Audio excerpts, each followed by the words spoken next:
Cool, recording. Okay, so the power of thought. Our choices have made us what we are today. Our thinking creates a pathway to success or failure. Outside influences are not responsible for where you are in life. You alone have chosen the path to your present destination. The good news is if you don't like where you are today, you're responsible for where you are. If it was somebody else who was responsible for where you are in life, what are you going to do about that? So if you don't like where you are, cool, you're responsible. Go look in the mirror. There's the reason. Now, that's great news because you can fix that. So on page 71, Gary Keller talks about the 9 ways a millionaire real estate agent thinks.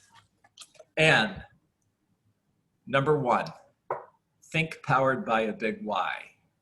Number 2, think big models and big goals. 3, think possibilities. 4, think action. 5, think without fear. Zig Ziglar used to say that fear stands for false evidence appearing real.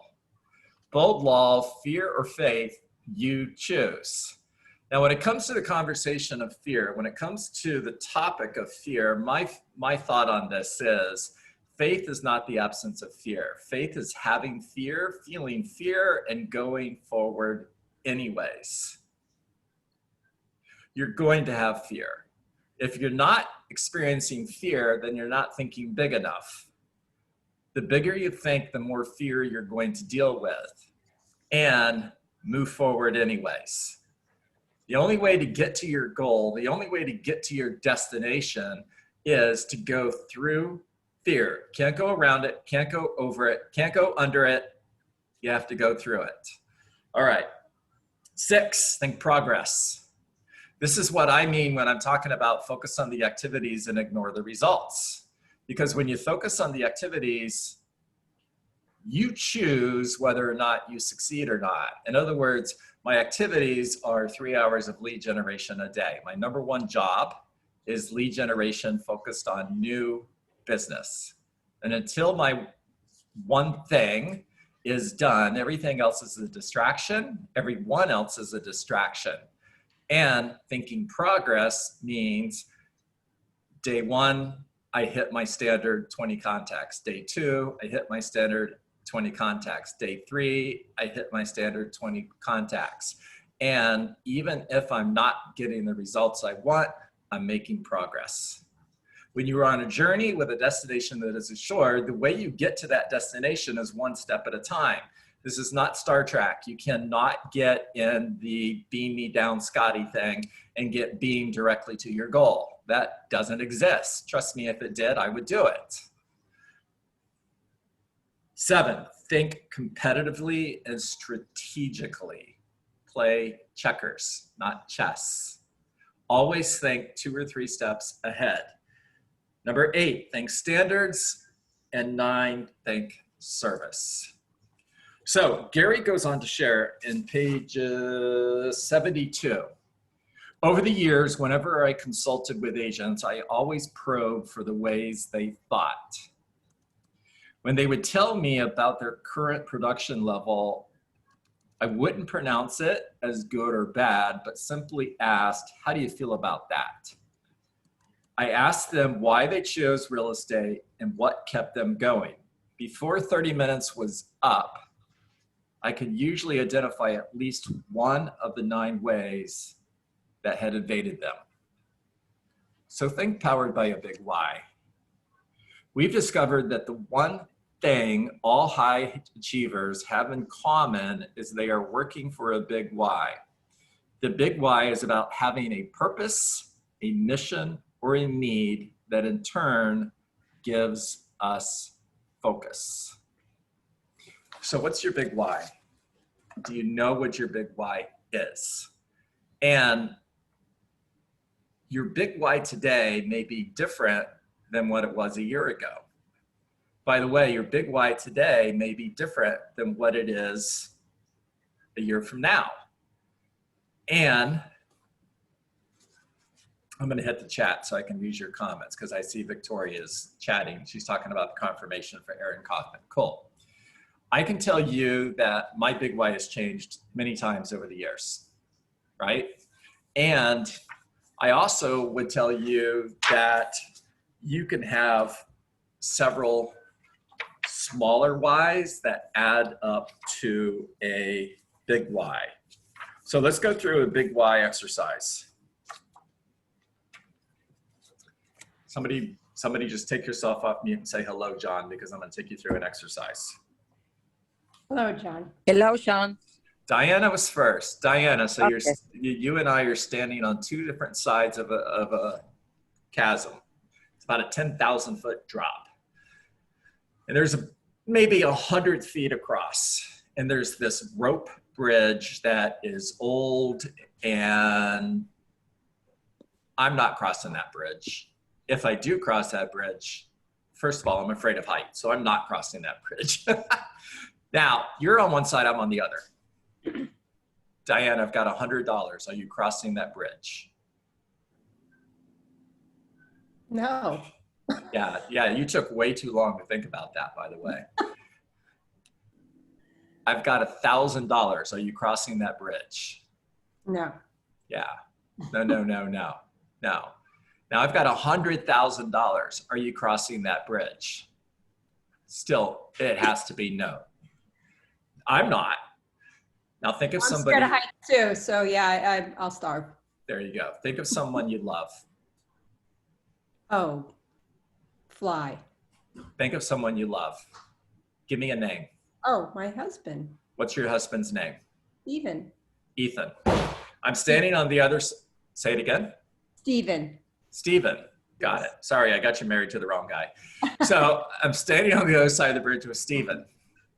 I've got my hand on the back of Stephen's neck, and I'm going to push him over in that 10,000 foot drop unless you cross the bridge.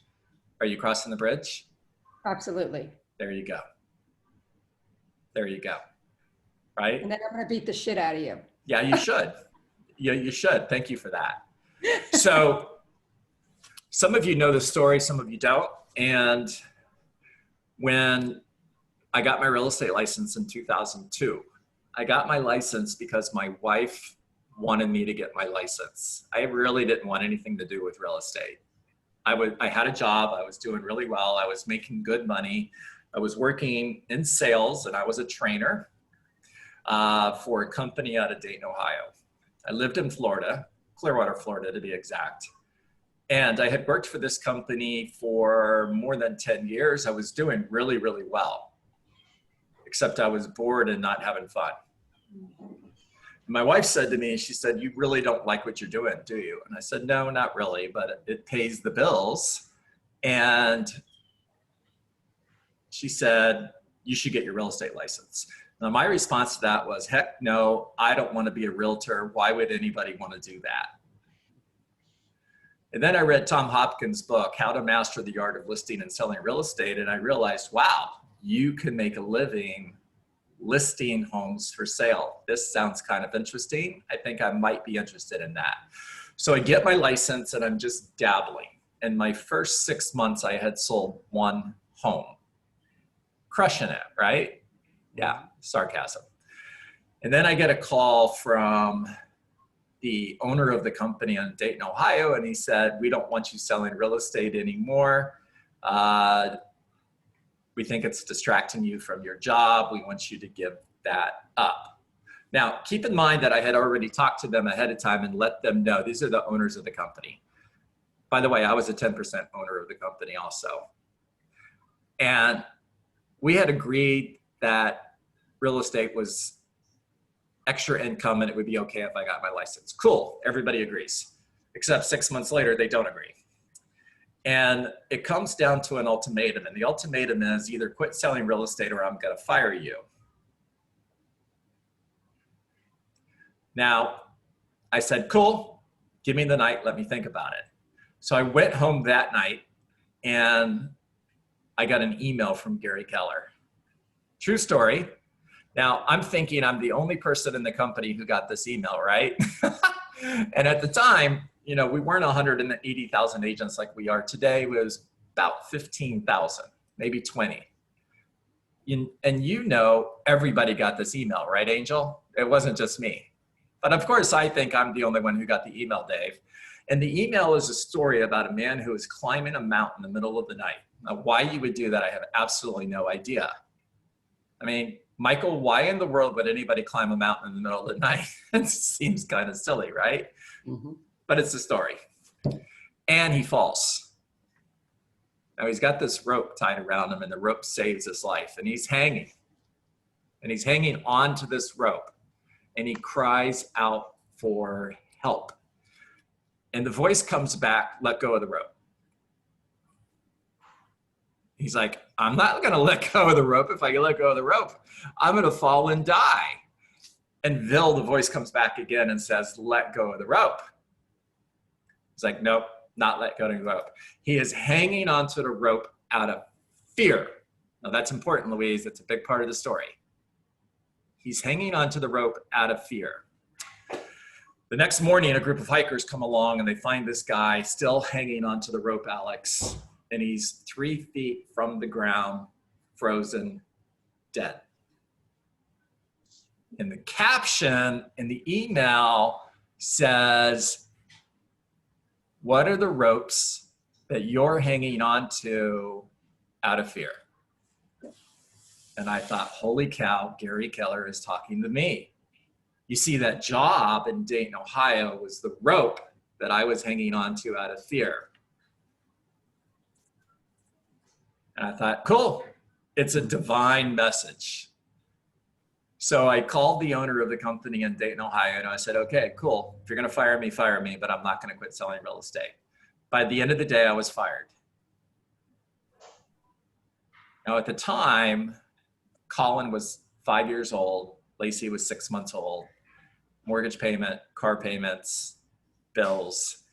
And I had to find a way to replace that income.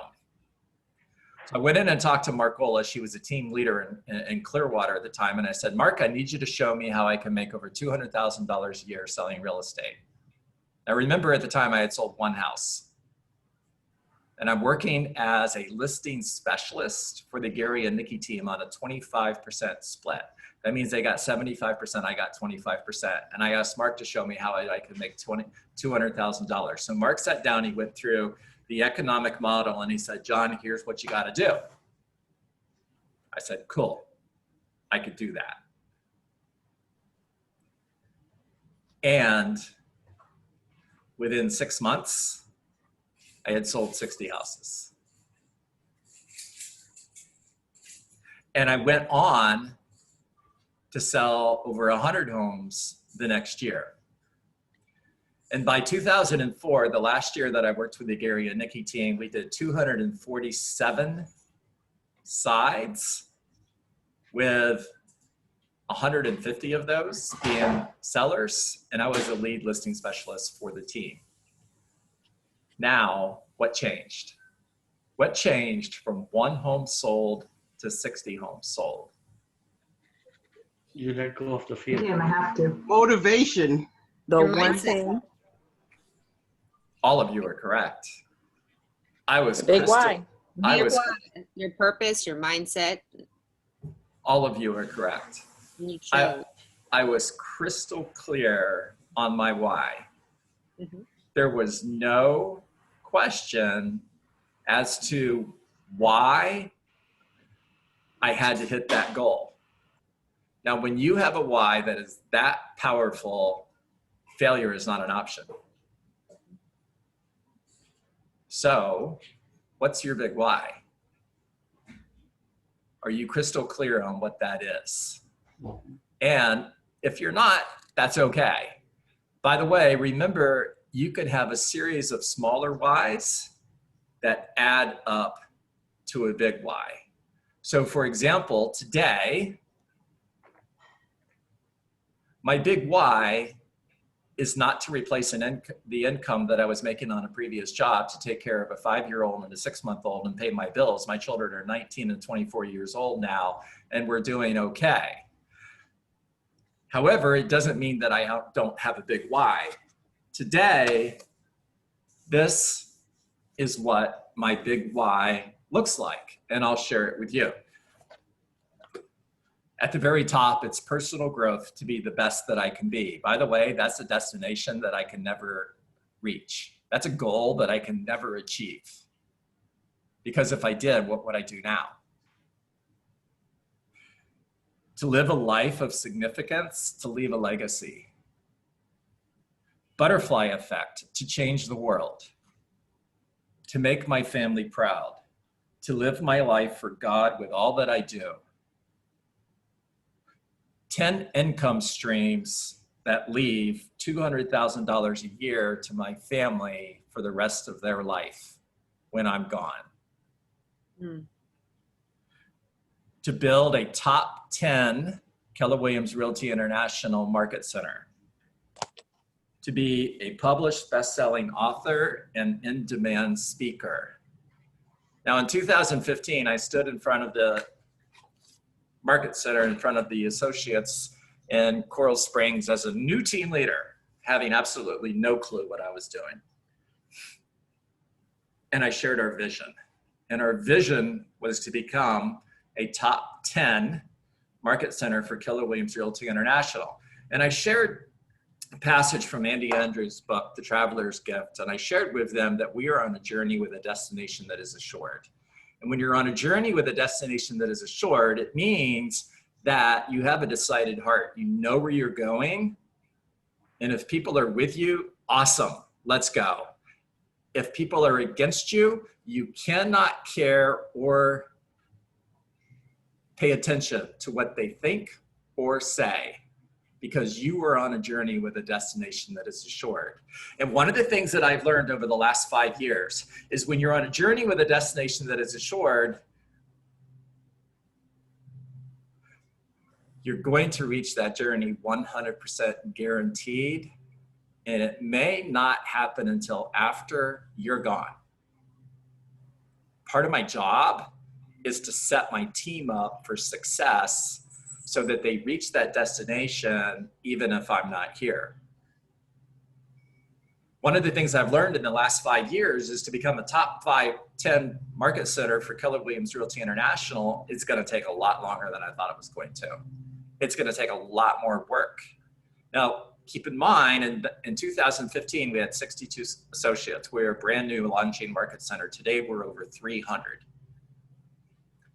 Our profit has increased by over 500%. Our production has increased by over 500%, and we're still not there.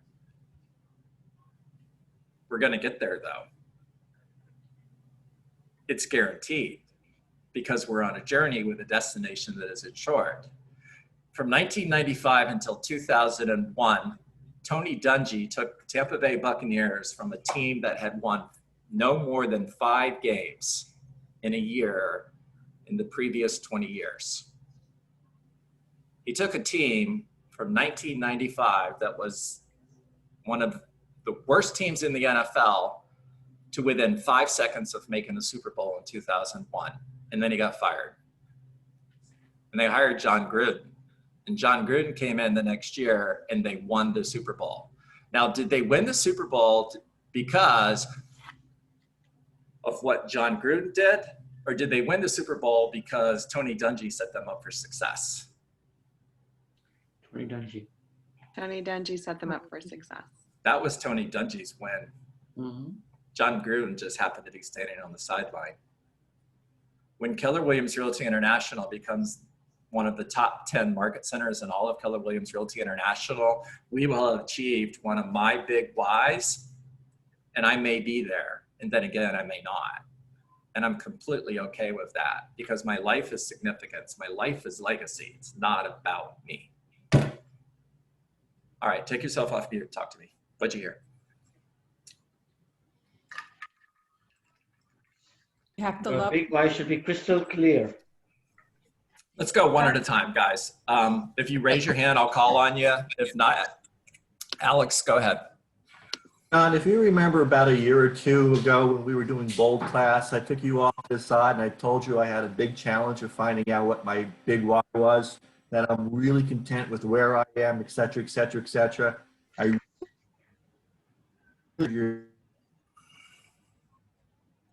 Alex, your signal is freezing today. I hate that because I know your message is so important. Come back to me in just a second. Wait. So, I'm sorry. Some reason or other, I just keep on getting booted whenever I start talking.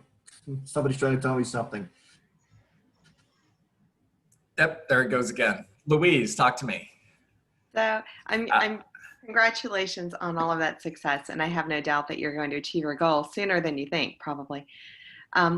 I'm curious, when you transitioned from your job to real estate with your young kids and your wife, did you have a set schedule, or did you find your family time was less than you would like it to have been? Because that's kind of where I am now. It's a good question. Yeah, I was very fortunate to stand on the shoulders of giants. Very fortunate. From day one, I was coaching with Gary Ubaldini. I was a part of the original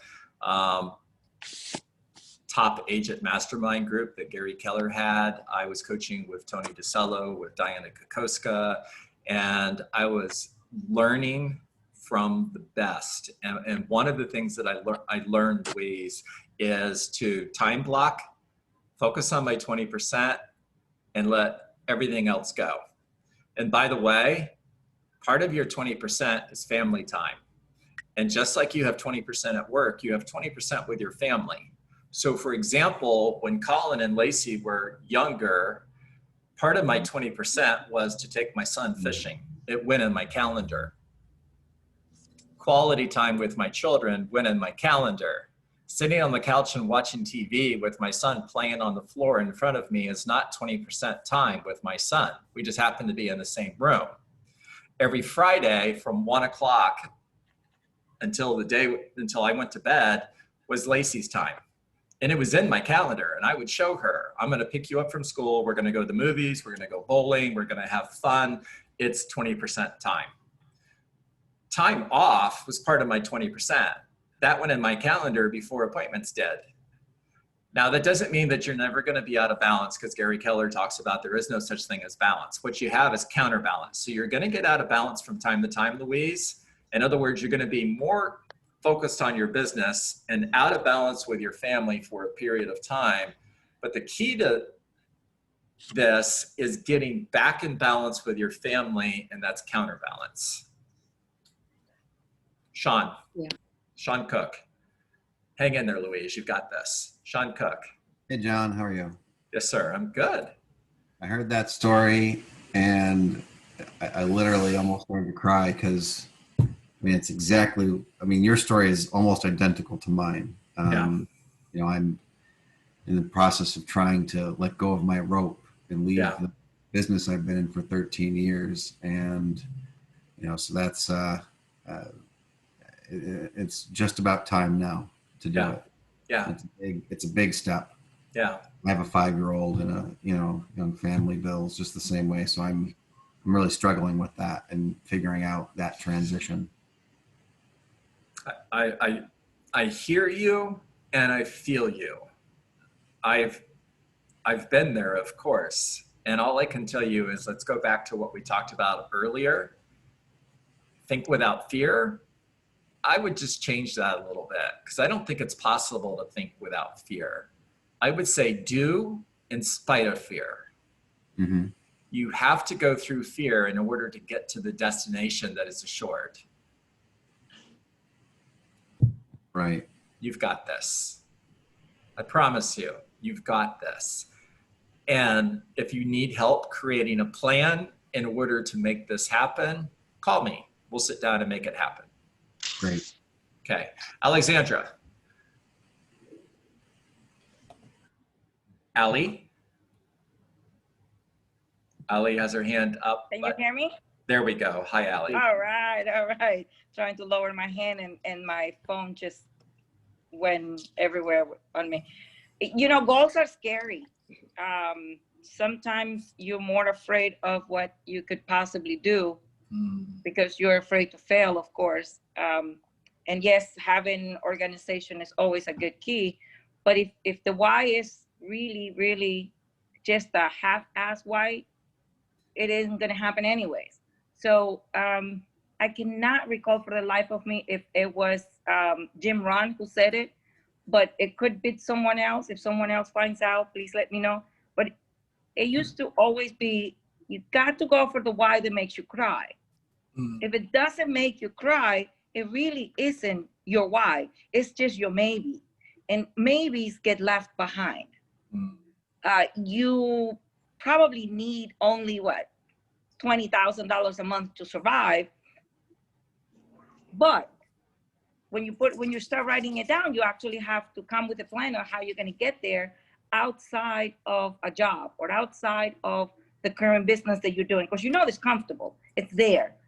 It's always going to be in the back of your mind going, but if I go into the unknown, there's nothing that is going to bring me back. Because once you cut off that bridge, you should just keep going. And I think that's my point. Is the why needs to make you cry, and you have to cut off or burn the bridge behind you so that there is no way back. Napoleon Hill burned the whole ship. There was no way back. Love it. That's my saying. Good job, Allie. You're inspiring me, and I appreciate that. And I know that you inspired others on this call as well today. Thank you. Mindy. Good morning. Good morning. So I needed to hear about the mountain story and the rope, because my rope is partly about business, more about a relationship that has not been working for a very long time. And my fear is letting go of that relationship. And I've been struggling with what is my big why. And sometimes I say my big why is to be able to financially support myself without having the relationship in my life. And as long as I can continue to support myself as I have been doing, I'm able to keep this relationship that has not really helped me on so many other levels, emotionally, spiritually, and even financially. And yet I'm still holding on with that rope, even though I'm 3 feet from the ground and freezing. So this has definitely given me some food for thought. And I also have been, my business has been growing because of calls like you, and the James Shaw has really taken me out of my comfort zone. So my business has been growing in spite of the pandemic and the fact that I kind of curled up into a ball for the first month or two, not knowing what to do. So I'm really grateful for you and for the group. Yeah, Mindy, I